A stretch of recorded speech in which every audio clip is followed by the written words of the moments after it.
ప్రభు అయిన యేసుక్రీస్తు ప్రభువుల వారి పరిశుద్ధ నామమున ప్రియమైన మీ అందరికీ ఉదయకాల శుభములు.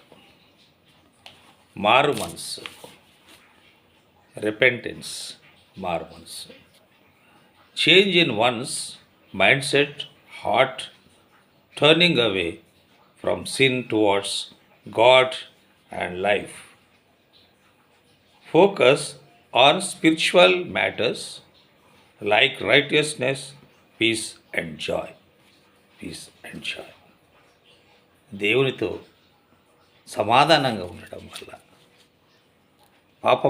పాపములకు ప్రాయశ్చిత్తం పొందడం వల్ల మనకు సంతోషం కలుగుతుంది. అందుకే అంటారు పీస్ అండ్ జాయ్.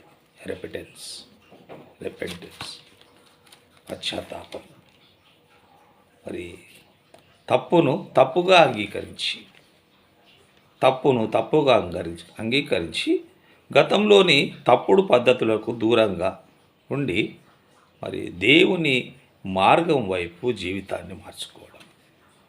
అవును, గతంలో చాలా తప్పులు చేశాం, పాపాలు చేశాం.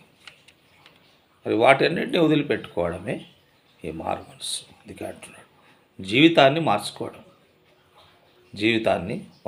ఇది కేవలం ఒక భావోద్వేగ మార్పు కాదు. కొన్నిసార్లు భావోద్వేగంతో అప్పుడే మార్పు చెందినట్టుంటాం, తర్వాత మరి యథావిధంగా మళ్ళీ అవే తప్పులు చేస్తుంటాం. ఇది భావోద్వేగ మార్పు కాదు. మరి ఒక వ్యక్తి యొక్క ఆలోచన విధానంలో జీవన విధానంలో నిజమైన మార్పును సూచిస్తుంది. ఏమిటి అది?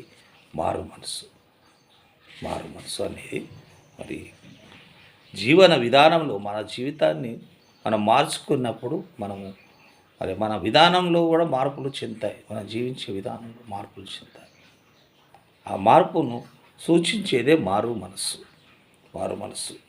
పాపం నుండి దేవుని వైపు మళ్ళడం.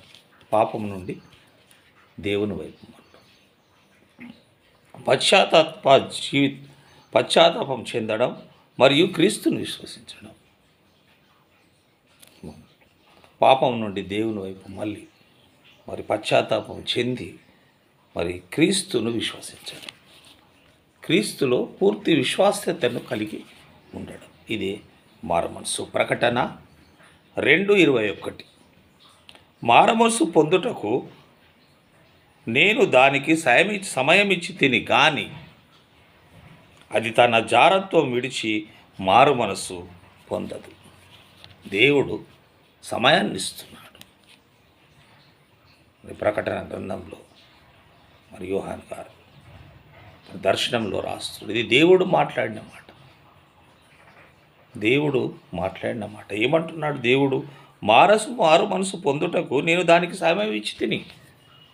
అనేకసార్లు దేవుడు సమయాన్ని ఇస్తుంటాడు. నీవు మారు మనసు పొందాలి, పశ్చాత్తాపం చెందాలని ఒక సమయాన్ని దేవుడు ఇస్తుంటాడు.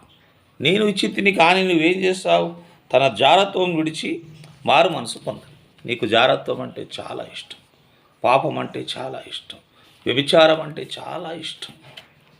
దాన్ని విడిచిపెట్టడం నీ వల్ల కాలేదు. నీకు సమయం ఇచ్చి తిని. దేవుడు చాలాసార్లు సమయం ఇస్తూ ఉంటాడు. మారు మనసు పొందాలని ఆయన ఆశ. దేవుని రాజ్యంలో నీవు ఉండాలని దేవునితో ఆశపడుతూ నీకు సమయం ఇస్తుంటాడు. కానీ నువ్వు జారత్వాన్ని వదిలిపెట్టాలంటే ఇష్టపడవు. నీకు జారత్వంలోనే సంతోషం ఉంటుంది, పాపము వ్యభిచారంలోనే సంతోషం ఉంటుంది. అందుకే అంటున్నాడు జారత్వం విడిచి మీరు మారు మనసు పొందరు అంటున్నాడు.